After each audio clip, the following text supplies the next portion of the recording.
Alright, let's say you have an application that's serving 100,000 users and this your application is really successful. It generates $1,000 a second.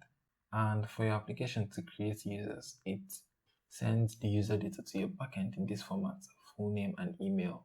And to fetch users, it requires the backend to send data in this format as well. And for your backend to create users, it just sends full name and email to your database and then the user gets created. This is how your database schema looks like at this point. ID, full name, email, and created at.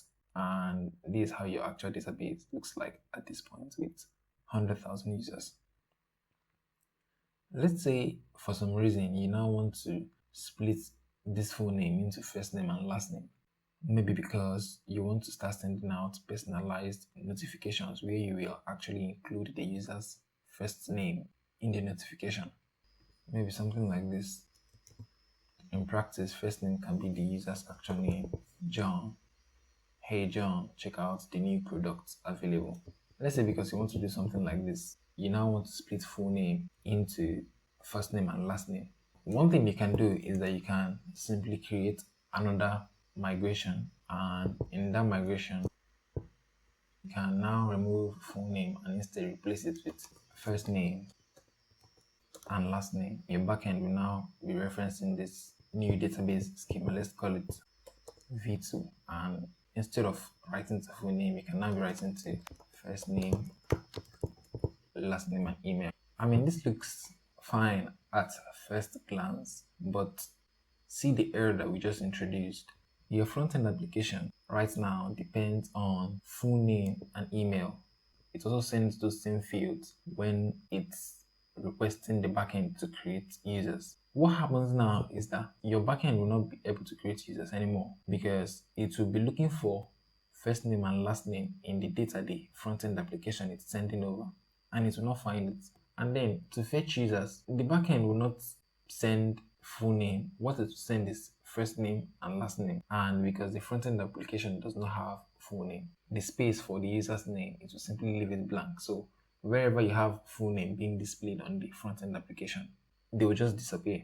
The user will not be able to see any names on your application anymore. And even worse, if you chained another method on top of full name, let's say you did something like this, full name dot to uppercase, your app will simply crash because since full name is undefined, now you are chaining a method on undefined. Your application will simply crash. It will throw an error and crash, and your users will not be able to use the application anymore, and you lose a lot in revenue. Remember, your application generates $1,000 a second.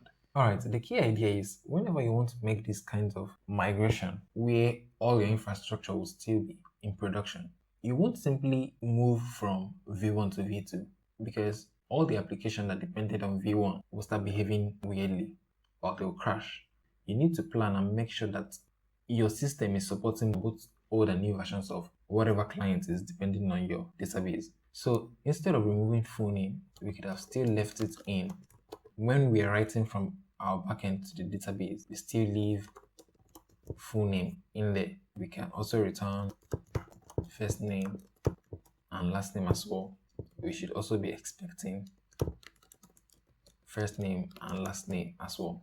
What this does is that it supports both old and new versions of our app. All the front-end applications that only had full name, when they send the data to the backend, they could split the full name into first name and last name and then write to both full name. The split first name and last name that they created, it can write one to first name and then one to last name. But if full name is not available and what's available instead is first name and last name, that means the front-end application is on the newer version of the front end. So whenever the backend receives that, it could combine first name and last name into full name and then also write the provided first name and last name, then email. That's for the write part. And then for the read part, the backend would return both full name, first name, and last name to the front end application. So both the old apps that were depending on full name, when they want to access full name, it will be available. And then the newer apps that's depending on first name and last name, when they want to access that, it will also be available.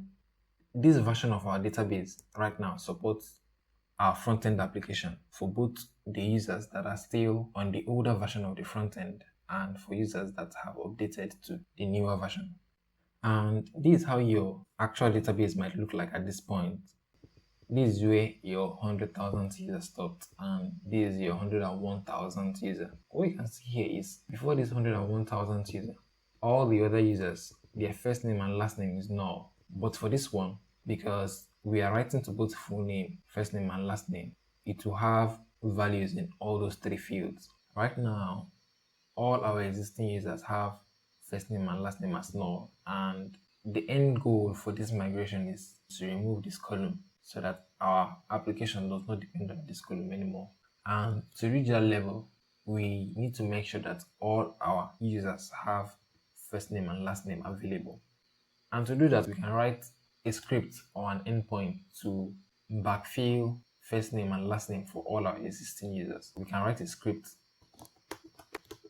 to backfill first name and last name. And I mean, for 100,000 users, it does not really make sense for you to fetch one user and send the updates for that user, then do it again for all users. It does not make sense and it's not efficient. So one thing you need to take into consideration is batching.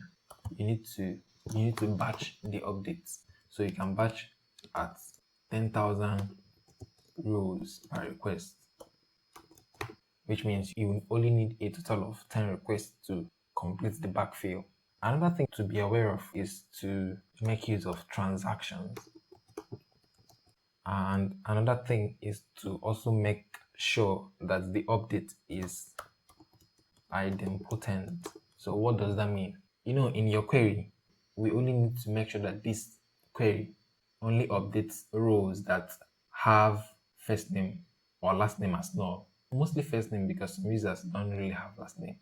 So we need to include that in our query in the where clause. Basically what it does is that it would only execute for rows that the first name is null. So if you had updated a row before and you run the script again, nothing will be updated because the where clause will not get anything to update.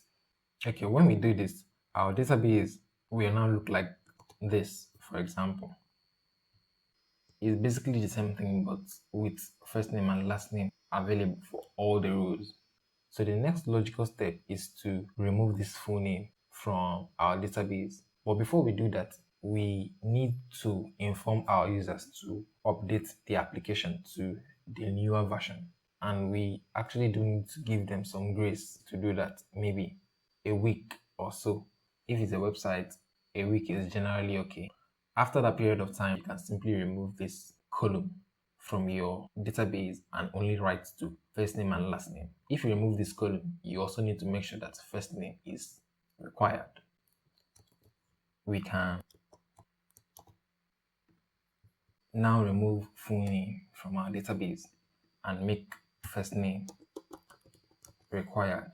And for our backend, when we are now writing to this new version, we do not need to write full name. We just need to write first name, last name, and email.